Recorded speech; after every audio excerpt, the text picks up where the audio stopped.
What's happening, people? Namaste Islam. If you're watching this vlog for the very first time, welcome. My name is Aman. Today I'm going to try to answer a question that I get asked quite a bit, and that is how much money do I need to start, on my own private label and selling on Amazon FBA.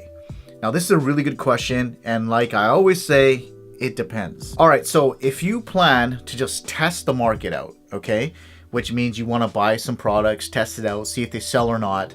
Relatively speaking, you can probably start anywhere between $200 to maybe $2,000, somewhere in there. What's going to get you is obviously the cost of the product, shipping the product, and what people don't, account for in their calculations is the miscellaneous costs. You know what I mean? So if you're going to test your product, you're probably going to need some good pictures, I'm assuming. You could get away with using the pictures that maybe the supplier may send you, and you've heard me say this before, people buy with their eyes first. So there's that cost. There could be some other costs, like maybe you got someone to create your listing for you, someone to do your back-end keyword search, and just other stuff that comes up, you know what I mean? So I've spoken to many sellers from around the world in my Facebook groups or personally, whatever it is. And the ones that have started between $500 to $2,000, that's what they've done. They basically tested products, different types of products. They found one or two that were, home runs and went with that.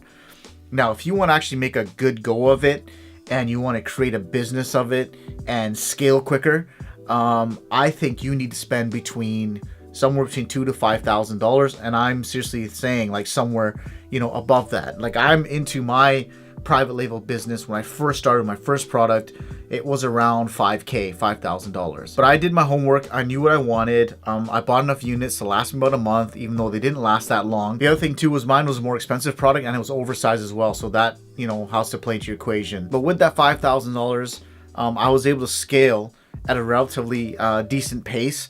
I didn't have to worry about not paying my suppliers, not paying my whatever expenses that I had. I was able to keep afloat, month to month.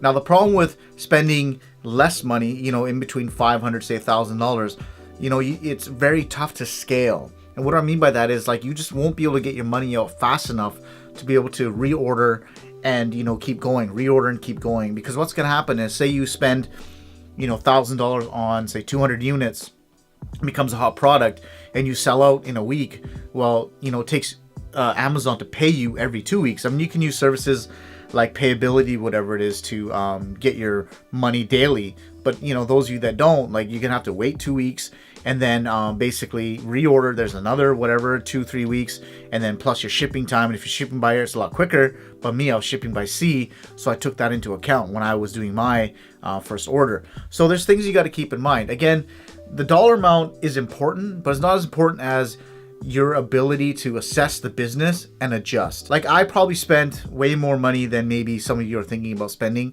but I had a long-term plan. I knew I need to last 2-3 months.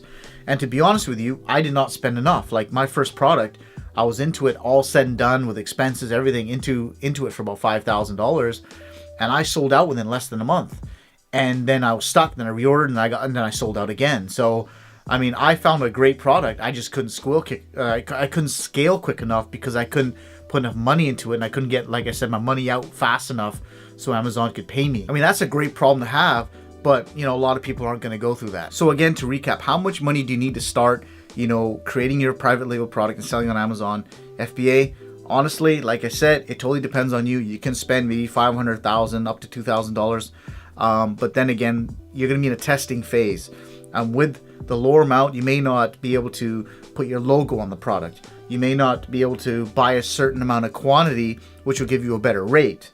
There's so many other things you got to look at. See, when I went in, like I said, I had a bigger order. I spent more money. I was able to put my logo on the product. I got better pricing, and I shipped by air, which sucks. But at the end of the day, it worked out because shipping costs were cheaper.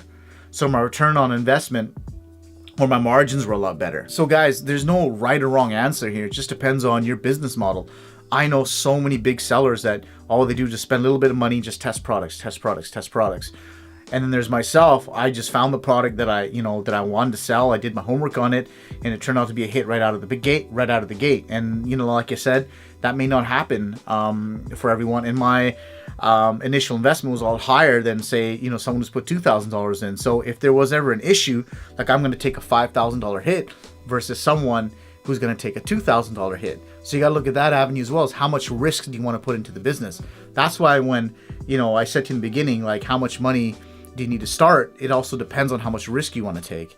Some people don't mind taking a higher risk, and some people can't afford to take a higher risk. So it totally depends up to you. My recommendation is you want to go in to the business very seriously. Like, you want to be able to have enough stock to basically last a month or two. So my recommendation is set a budget between $2,000 to $5,000. That's what I recommend. Again, that's not for everybody.